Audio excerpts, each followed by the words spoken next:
कहानी को थोड़ा और आगे बढ़ाऊं। कहते उमादे का किस्सा तो उसके बाद खत्म हो गया, पर भारमली तो अभी तक मालदेव के पास ही रहा करते थे। एक दिन जैसलमेर की तरफ बिजलियां चमके और भारमली एक टक उधर देखे। मालदेव जी ने भारमली से पूछा, कैसे, जैसलमेर की याद आ रही है, पीहर की याद आ रही है?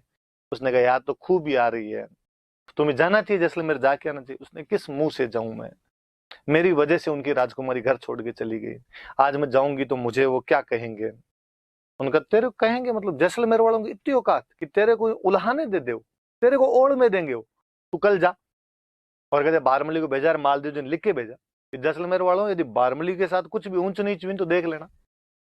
अब बारमली वहां पे जैसलमेर गई, अपने पीहर, पीहर ही था एक तरीके से, वहीं पली बड़ी थी, वहां जाके रहने लगी। कहते वहां का जो राजकुमार था, वैसे तो ऑलरेडी शादीशुदा आदमी था, 3 रानियां थी उसकी, पर भारमली बेहद सुंदर थी। वो भारमली के चक्कर काटे, आसपास घूमे भारमली के। उन तीनों रानियों को डर महसूस हुआ, उनको लगा कि ये भारमली इसको और चक्कर के अंदर लेगी। तीनों बैठ के आपस में बातचीत की। उनमें से जो एक रानी थी, उस जैसलमेर वाले राजकुमार की जो एक रानी थी, वो बाड़मेर में एक जगह पड़ती है कोटड़ा, वहां कोटड़ा का जो सामंत था बाघ सिंह, उसकी बहन थी। बाघ सिंह को कह दिया बागा, और कोटड़ा का था इसलिए हो गया कोटड़िया। उस बाघे कोटड़िए की बहन थी। बागा कोटड़िया धड़ाईती आदमी था। धड़ाईती मतलब जो दिन दहाड़े धाड़े मार ले, डाकू टाइप का आदमी था, पर था रॉबिन हुड। अमीरों को लूटता, गरीबों में धन बांटा करता था, अमीरों को, गरीबों को नहीं सताता, और जो लुंठे लोग होते, जो शक्तिशाली लोग होते, उनसे टकरे लिया करता था। उन तीनों रानियों ने आपस में बात कर उस बीच वाली रहने का कि तेरा भाई बागा शक्तिशाली आदमी है, तुम भाग्य को बुला, वही बारमली का इंतजाम कर सकता है कोई। भाग्य को बुलाया गया, और भाग्य को बुला के बहन ने रोते रोते पूरा किस्सा कहा। बहन ने कहा, वैसे तो आप सब जानते ही, और मैं क्या बताऊं, ये बारमली पहले हमारी ननद का घर खराब करके आई है, और अब आप पूछो मत, आपके जो जीजाजी है, हमारे जो पति है, वो एकदम बॉर्डर लाइन पे हैं, कभी भी उधर जा सकते हैं, प्लीज आप कुछ कीजिए। बागे ने कहा, ठीक है, ये छोटी सी बात है, कल एक काम करना, कल जब मैं वापस जाऊं तो सीख देने के लिए तू मत आना, भारमली को भेज देना। सीख देना समझते हो? अभी भी घरों में अपने रिवाज होता है कि कोई मेहमान आया हुआ होता है तो जब दूसरे दिन जाता है तो तिलक विलक निकाल के उसको सीख देते हैं। विशेषकर जब भाई बहन के घर गया होता है तो बहन तिलक वगैरह निकाल के उसको वापस जो भेजती है, उसको सीख देना कहते हैं। उसने कहा ठीक। दूसरे दिन बागा सुबह सुबह उठा, उठते ही बिना चाय पानी पी के ऊंट पे जाके बैठा अपने। जैसलमेर वालों ने कहा, बाग जी क्या हुआ, चाय पानी तो पी के जाओ, सीख तो ले जाओ। उनका, नहीं यार लेट हो रही है, मेरे को कोटड़ा जल्दी जाना है।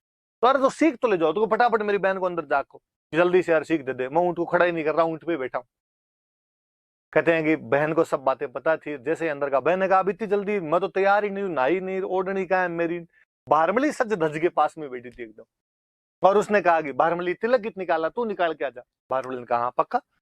और कहते भारमली तिलक वाली थाली लेके गई। जैसे ही हाथ ऊपर करके बागे के तिलक करने लगी, बागे ने हाथ पकड़ा और हाथ पकड़ के ऊंट पे बिठा लिया, और जैसलमेर से उसको लेके कोटड़ा आ गया। जैसलमेर से कोटड़ा आते आते बागे को भारमली को बागे से प्यार हो गया।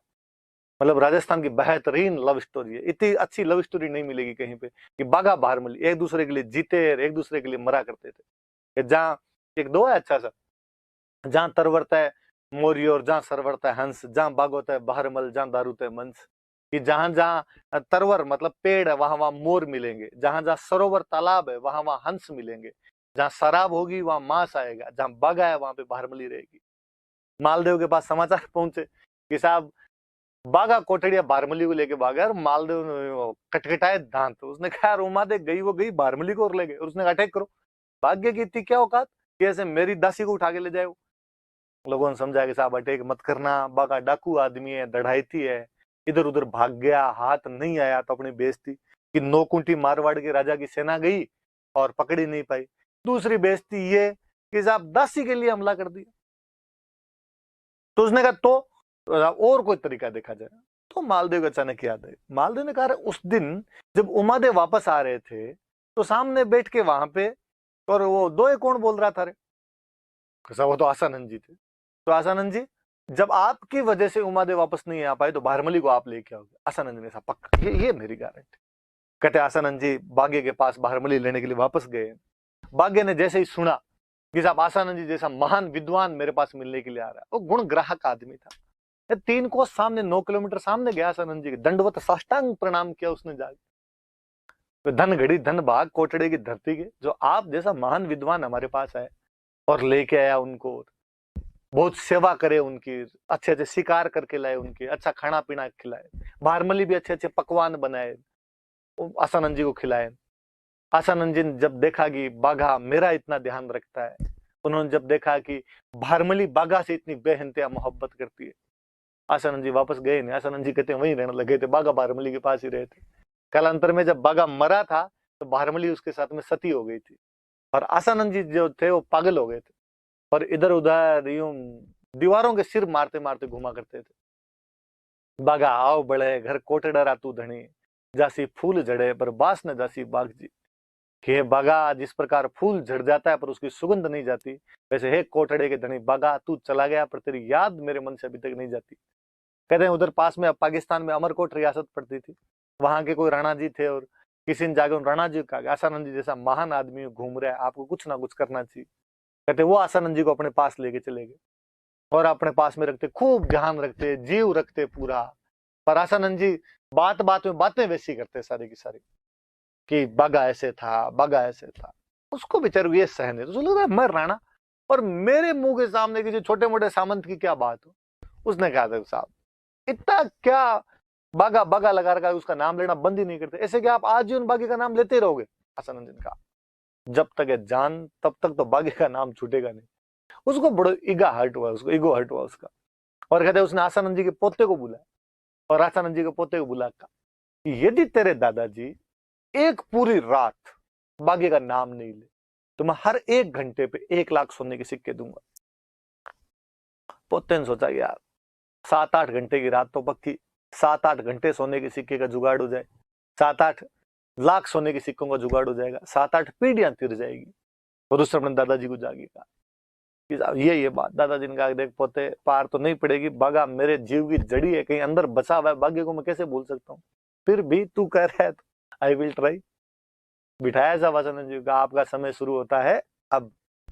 डोकरे ने कई देर तक तो जैसे जैसे दांत किटकिटाए, नहीं बोलना नहीं बोलना नहीं बोलना, पर फाइनली रहा नहीं गया, और थोड़ी देर के अंदर दो बोलने शुरू किए। थोड़ थोड़ पग दौड़ करस्या पेट रे कारण है, रात दिवस राठौड़ बिसरिया नहीं बाघ जी।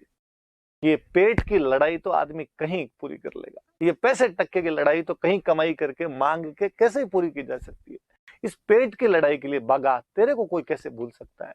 पोते ने माथा पीट लिया। फाइनली आसानंद जी वैसे बाघा को याद करते करते बाद में एक्सपायर हुए थे। तो क्या बाघा भारमली की प्रेम कहानी है, क्या बाघा और आसानंद जी की दोस्ती है। इतिहास ऐसी कई कहानियों और ऐसी कई दोस्तियों से भरा पड़ा है। खंगाल खंगाल के निकाले जाए तो ऐसे ऐसे प्रसंग उठकर सामने आते हैं कि असंभव होता उन चीजों पे, क्या लोग रहे थे वो। अब चलो आगे, ये कहानी इसके माध्यम से ईसरदास जी, आसानंद जी मैंने बताया, आगे अभी अपने काम आएंगे, कैसे काम आएंगे।